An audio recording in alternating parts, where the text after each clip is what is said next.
I feel nauseous, believe me. Never had a lot of shit come easy. Had to work hard, struggle just to be me. Had to rise up just so they could see me. Did what I had to do just to feed me. And what was left over I put towards my dreaming. But the only thing in life that has meaning are the things you gotta work for, believe me. Take into your hands a plan. Your own hands can land your own brand. And damn, I feel like no one takes accountability. They want the credibility, convincingly unwilling to put in the hours it takes to get some power. Don't be f***ing sour, take a cold shower. Scream until you're louder, work until you're prouder. And f*** all the doubters, they're just your downers. I swear to God they all let me down. I always fought just to wear the crown. I'm off at these fucking clowns who were all taught they deserve an ounce. It's only worth it if you work for it. It's only worth it if you work for it. I won't stop till they hear me now. I won't stop till I wear the crown.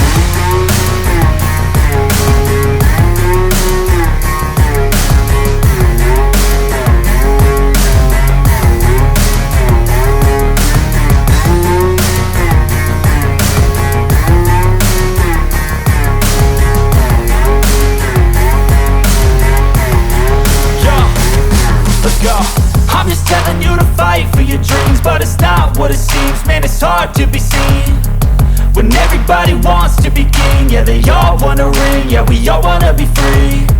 So show me what you got, what you bring, how you fight in the ring, how you take a fucking swing. Do you got heart, are you mean? Got some scars, got some needs, are you willing to go bleed? I swear to God they all let me down. I always fought just to wear the crown. I'm off at these fucking clowns who were all taught they deserve an ounce. It's only worth it if you work for it. It's only worth it if you work for it. I won't stop till they hear me now. I won't stop till I wear the crown. I swear to God they all let me down. I always fought just to wear the crown. I'm off at these fucking clowns who were all taught they deserve an ounce. It's only worth it if you work for it. It's only worth it if you work for it. I won't stop till they hear me now. I won't stop till I wear the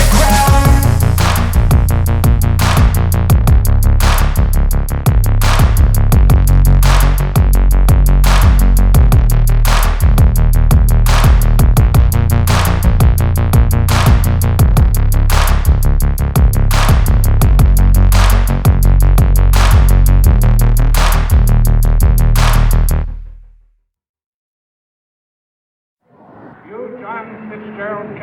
Do solemnly swear I, John Fitzgerald Kennedy, do solemnly swear that you will faithfully execute the office of President of the United States that I will faithfully execute the office of President of the United States and will, to the best of your ability, and will, to the best of my ability, preserve, protect, and defend the Constitution of the United States. preserve, protect, and defend the Constitution of the United States. So help you God. So help me God. 1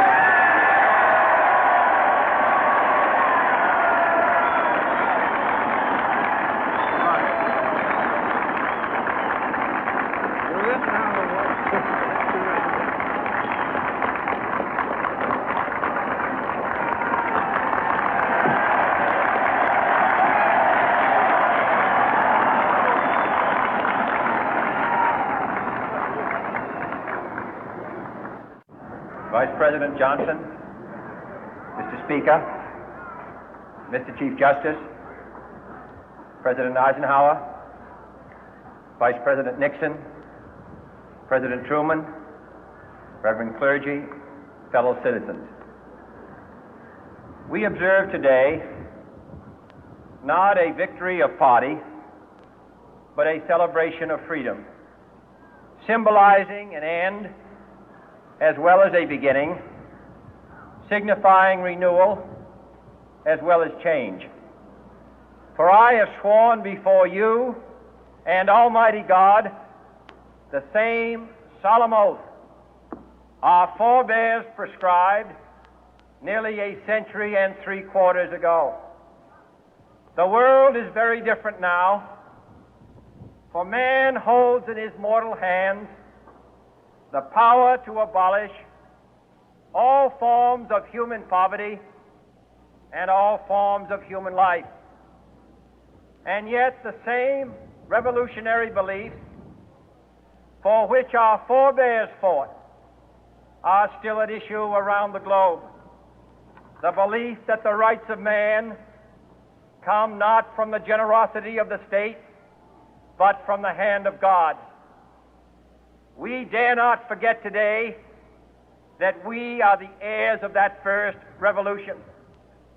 Let the word go forth from this time and place to friend and foe alike that the torch has been passed to a new generation of Americans born in this century, tempered by war, disciplined by a hard and bitter peace, proud of our ancient heritage, and unwilling to witness or permit the slow undoing of those human rights to which this nation has always been committed and to which we are committed today at home and around the world.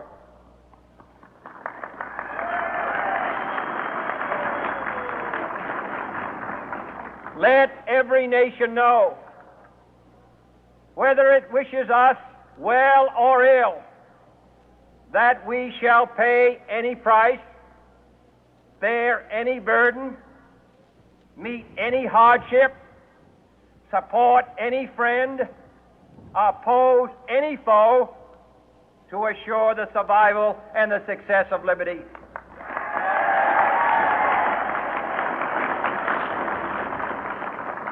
This much we pledge and more.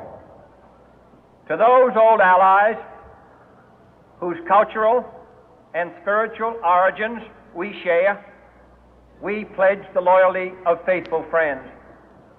United, there is little we cannot do in a host of cooperative ventures. Divided, there is little we can do, for we dare not meet a powerful challenge at odds and split asunder. To those new states whom we welcome to the ranks of the free, we pledge our word that one form of colonial control shall not have passed away merely to be replaced by a far more iron tyranny. We shall not always expect to find them supporting our view, but we shall always hope to find them strongly supporting their own freedom, and to remember that in the past, those who foolishly sought power by riding the back of the tiger ended up inside.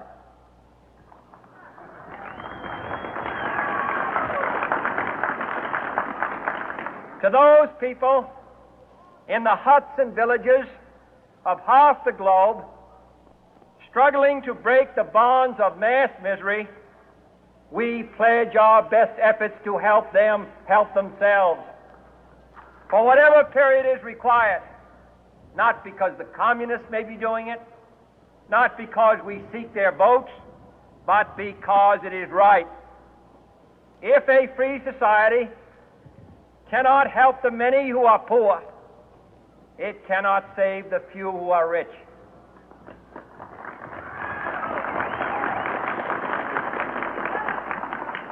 To our sister republics south of our border, we offer a special pledge to convert our good words into good deeds, in a new alliance for progress, to assist free men and free governments in casting off the chains of poverty. But this peaceful revolution of hope cannot become the prey of hostile powers. Let all our neighbors know that we shall join with them to oppose aggression or subversion anywhere in the Americas. And let every other power know that this hemisphere intends to remain the master of its own house.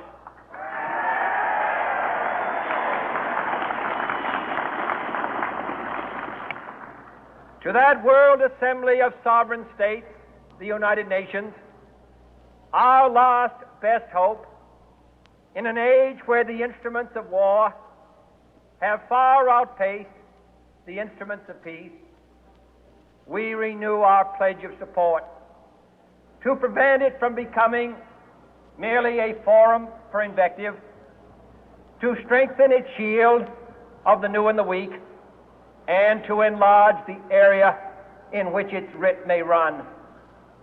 Finally, to those nations who would make themselves our adversary, we offer not a pledge, but a request that both sides begin anew the quest for peace.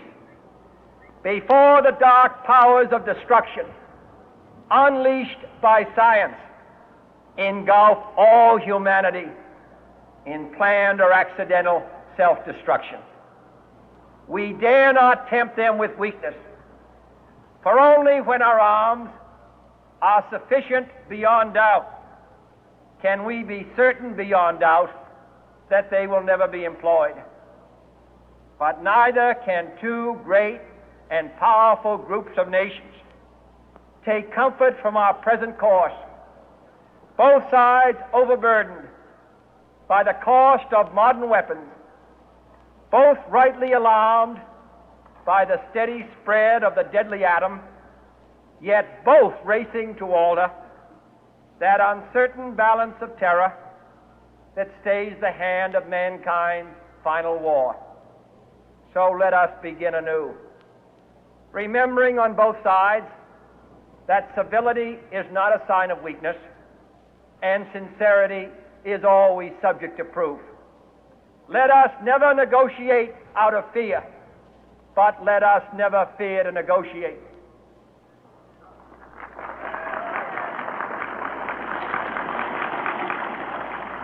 Let both sides explore what problems unite us, instead of belaboring those problems which divide us.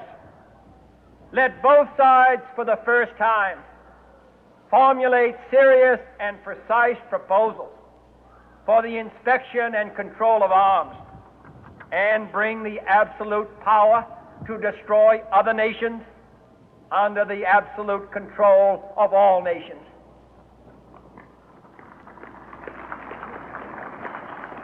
Let both sides seek to invoke the wonders of science instead of its terrors. Together, let us explore the stars, conquer the deserts, eradicate disease, tap the ocean depths, and encourage the arts and commerce. Let both sides unite to heed in all corners of the earth the command of Isaiah to undo the heavy burden and let the oppressed go free. And if a beachhead of cooperation may push back the jungle of suspicion, let both sides join in creating a new endeavor, not a new balance of power, but a new world of law, where the strong are just and the weak secure and the peace preserved. All this will not be finished in the first 100 days, nor will it be finished in the first 1,000 days, nor in the life of this administration. nor even perhaps in our lifetime on this planet. But let us begin.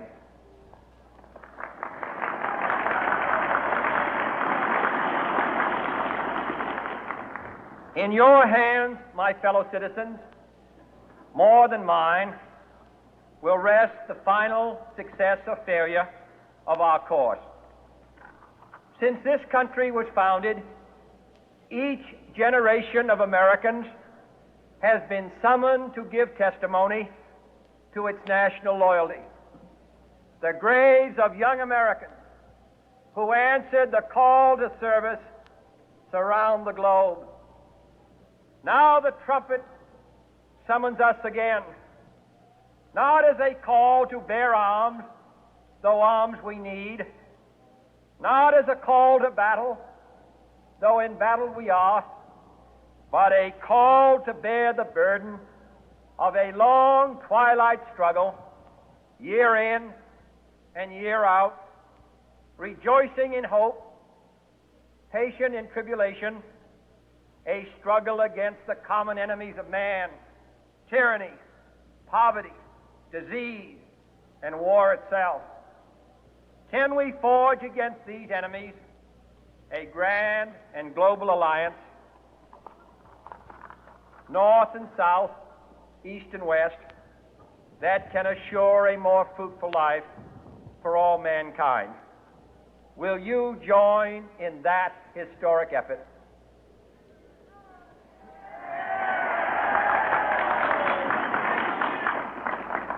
In the long history of the world, only a few generations have been granted the role of defending freedom in its hour of maximum danger.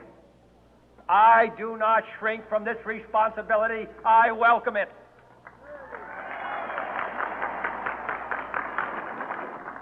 I do not believe that any of us would exchange places with any other people or any other generation. The energy, the faith, the devotion which we bring to this endeavor will light our country and all who serve it. And the glow from that fire can truly light the world. And so, my fellow Americans, ask not what your country can do for you, ask what you can do for your country.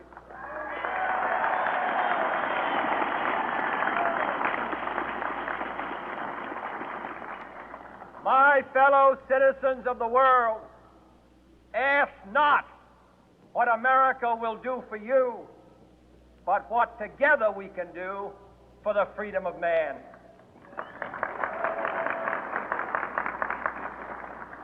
Finally, whether you are citizens of America or citizens of the world, ask of us here the same high standards of strength and sacrifice which we ask of you.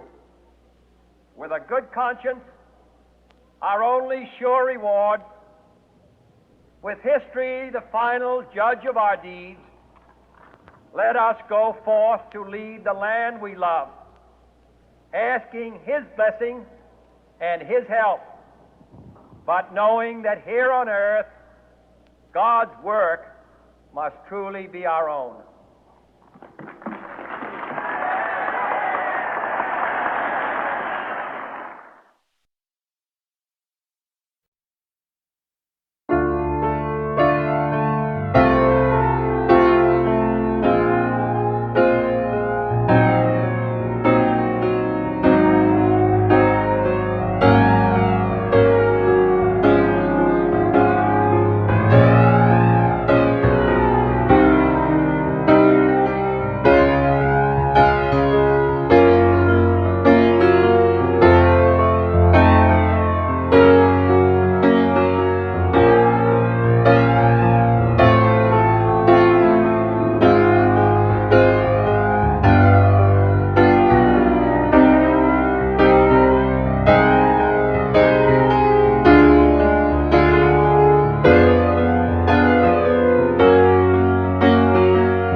you.